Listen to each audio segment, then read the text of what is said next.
Mesdames, vous qui êtes derrière votre écran, est-ce que vous faites partie de celles qui fantasment sur l'uniforme? Bon, pour les plus anciens d'entre vous, c'est évident, vous avez déjà fait votre service militaire. Mais ne vous êtes-vous jamais rêvé en fleuron de l'armée française? Eh bien là, je vous propose en exclusivité d'aller visiter le Prytanée. Et croyez-moi, c'est top secret. Suivez-moi. Je suis avec Monsieur Ménard. Bonjour Monsieur Ménard. Alors quel est votre rôle au sein du Prytanée? Alors mon rôle, eh bien, je suis le responsable de la section agriculture du club sportif et éducatif du Prytanée, qui a en charge l'organisation des visites d'été du Prytanée. Alors, où nous trouvons-nous exactement ici? Puisque le Prytanée, donc, date de 1604, si je ne m'abuse. Oui, l'établissement, on y reviendra tout à l'heure, il est fondé en 1603 et nous sommes ici dans le quartier historique. C'est le quartier Henri IV qui accueille la fonction commandement et les classes post-baccalauréat. Alors que les classes secondaires, la partie lycée proprement dite, je l'ai précisé tout à l'heure, se trouvent à l'entrée de la ville de La Flèche, en bordure de la route du Mans. C'est le quartier Gallieni. Alors, on reviendra sur la vocation du Prytanée à l'époque où il a été fondé. Mais aujourd'hui, quelle est la vocation du Prytanée? Eh bien, la vocation du Prytanée, c'est d'une part, au titre de l'aide à la famille, préparer quelques 550 élèves au baccalauréat de l'enseignement général. Et c'est aussi, dans le cadre du cursus de classe préparatoire, de préparer quelques 350 élèves, dont une cinquantaine de jeunes filles, au concours d'entrée des grandes écoles militaires, les grandes écoles d'officiers de l'armée française. Est-ce que vous pouvez nous les rappeler pour nos téléspectateurs? Parce que vous le savez, mais nous... Alors, quelles sont ces grandes écoles militaires auxquelles se préparent nos élèves ici?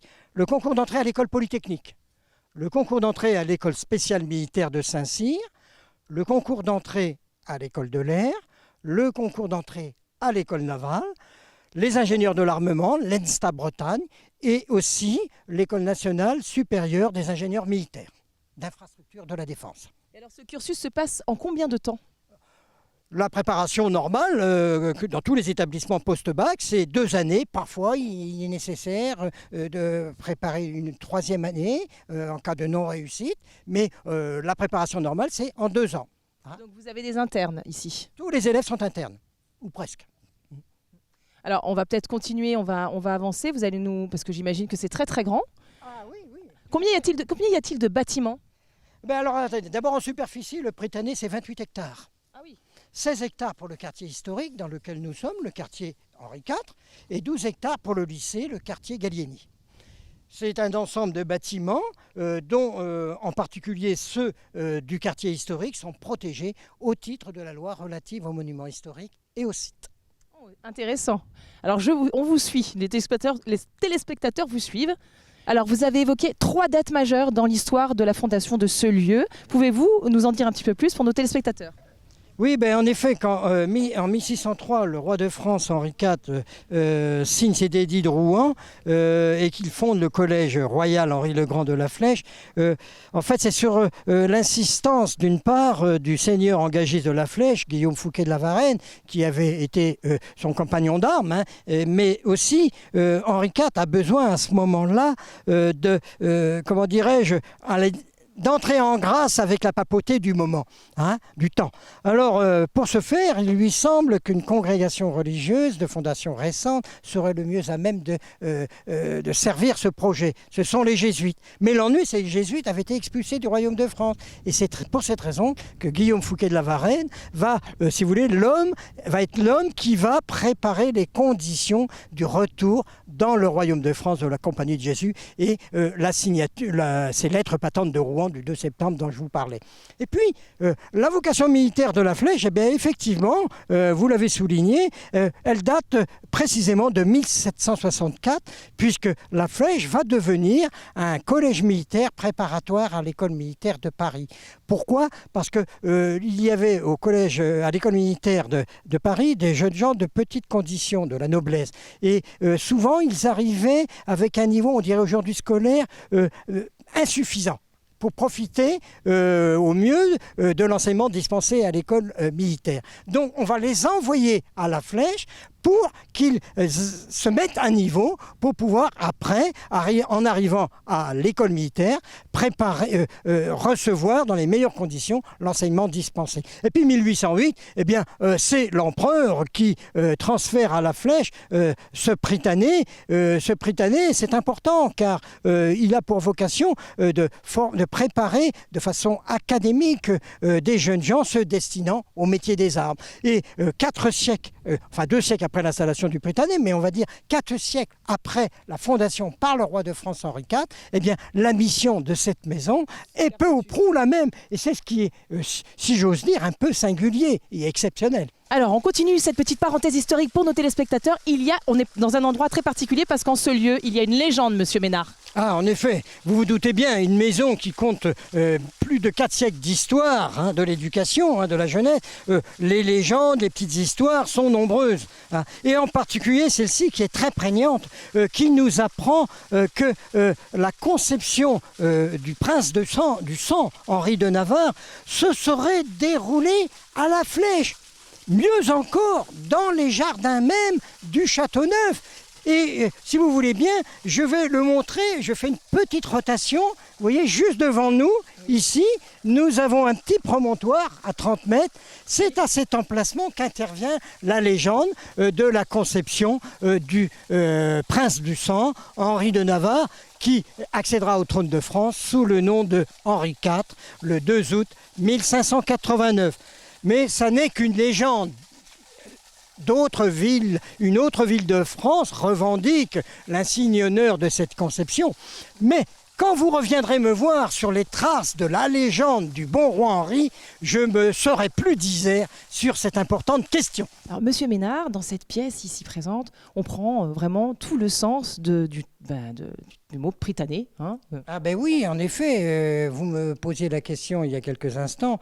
L'origine de cette appellation Prytanée vient de la Grèce antique, où dans la cité d'Athènes existait un édifice appelé le Prytanéion, et qui abritait les magistrats suprêmes de la cité grecque, les prytanes, mais dans lequel aussi on accueillait les orphelins des grands serviteurs civils de la Grèce antique. Et au moment de la Révolution française, quand on crée ce Prytanée à Paris, on va chercher un nom de baptême pour cette fondation que l'on doit à Lucien Bonaparte. Et on va se rappeler la Grèce antique, cette cité d'Athènes, ce fameux Prytanéion d'Athènes. On va donc capter ce terme grec, on va le franciser et ça deviendra le Prytanée. Il y a pléthore d'animaux ici, parce qu'il y a aussi un côté scientifique, une formation scientifique au sein du Prytanée. Et alors apparemment, vous disiez que ce lion était la mascotte des élèves ici. Ah oui, en effet. Nous présentons ici des représentants de la faune africaine, et en particulier ce lion. Et ce lion, eh bien, je dois dire que dans l'histoire de la maison et ses élèves, ça compte beaucoup. Ça a été longtemps la mascotte des élèves du lycée, de classe terminale, L, et ils ont une affection très forte pour ce lion. Et d'ailleurs, ce lion figure sur l'insigne de poitrine de la formation, l'insigne de poitrine de la tenue militaire, le lion du Brutium. Alors ce Brutium, pourquoi le Brutium? Eh bien tout simplement, c'est cette région méridionale de la péninsule romaine qui avait peuplé de plébéiens, mais qui avait fourni de vaillants soldats aux légions romaines. Donc, à la chute du Premier Empire, quand des élèves du collège de la Flèche, on avait changé le nom du Prytanée évidemment, arrivaient à l'école spéciale militaire de Saint-Cyr, ils étaient en petit nombre et souvent des conflits vont éclater entre les différentes catégories de jeunes gens, et on cite des bagarres mémorables desquelles sortirent vainqueurs ces anciens élèves de la Flèche. Et on les compara alors à ces lions du Brutium antique. Et tout naturellement, à partir de la seconde restauration de Louis XVIII, eh bien, on va franciser ce terme Brutium et ça deviendra Brution. Et depuis lors, on appelle Brution, Brutionne, tous les élèves ou anciens élèves du Prytanée de la Flèche. Ah, ça vient de là, d'accord. Et donc on prend aussi toute la dimension de la transmission, parce que c'est très important ici. La transmission, c'est ce que je vous disais, les supports pédagogiques pour transmettre la connaissance. Et nous verrons tout à l'heure, au cours de la visite, un autre domaine de support pédagogique pour la transmission de la connaissance scientifique. Mais je n'en dis pas plus pour l'instant. Oui, il faut en garder un petit peu pour nos téléspectateurs. Alors, Monsieur Ménard, où nous trouvons-nous à présent? Eh bien, nous sommes dans le vestibule d'honneur du Prytanée national militaire, qui est aussi appelé le vestibule Henri IV. Pour la raison, et vous savez, il y a beaucoup de témoignages, de témoins qui rappellent le roi Henri IV ici, dans ces murs, mais en particulier cette statue qui a été offerte par un ancien élève de l'école en 1817, le maréchal Clark, duc de Felt. Et cette statue a été inaugurée le 14 mars 1817 à cet emplacement même où avait été conservé pendant quelques années le cœur du roi Henri IV après son assassinat en 1610. Et en attendant que les travaux de construction de l'église soient achevés, et c'est en 1648 que le cœur du roi Henri IV et celui de la reine Marie de Médicis ont été installés dans l'église Saint-Louis du Prytanée. Et aujourd'hui, dans le cadre de la visite d'été, c'est ce qui marque l'achèvement de la découverte de cet ensemble patrimonial. Mais il y a aussi beaucoup d'autres choses à voir, comme les collections de sciences physiques du Second Empire. Mais je n'en dis pas plus maintenant. J'attends vos téléspectateurs. C'est ça, on ne déflore plus rien, parce que cet endroit regorge de secrets et de légendes. Et si on a envie d'en savoir plus, on vient donc à vos visites, Monsieur Ménard, qui se passent quand? Les visites, alors ça sera, c'est à compter de maintenant, ça a commencé le 9 juillet et ça sera jusqu'au 15 août, tous les jours, de 15h à 16h30, 17h, mais au préalable, le visiteur doit réserver auprès de l'Office de tourisme de la Vallée du Loir. Et dans le contexte des conditions particulières de sécurité dans notre pays, on demande aux visiteurs d'être munis et de déposer une pièce d'identité à l'entrée, laquelle pièce d'identité leur est restituée à la sortie. Évidemment, nous sommes dans une enceinte militaire, donc c'est une exclusivité rien que pour vous. On a eu beaucoup de chance aujourd'hui de pouvoir entrer et de voir tout ce qui s'y passe, enfin presque. La prochaine fois, ce sera avec Monsieur Ménard que vous devrez visiter le Prytanée. Merci Monsieur Ménard.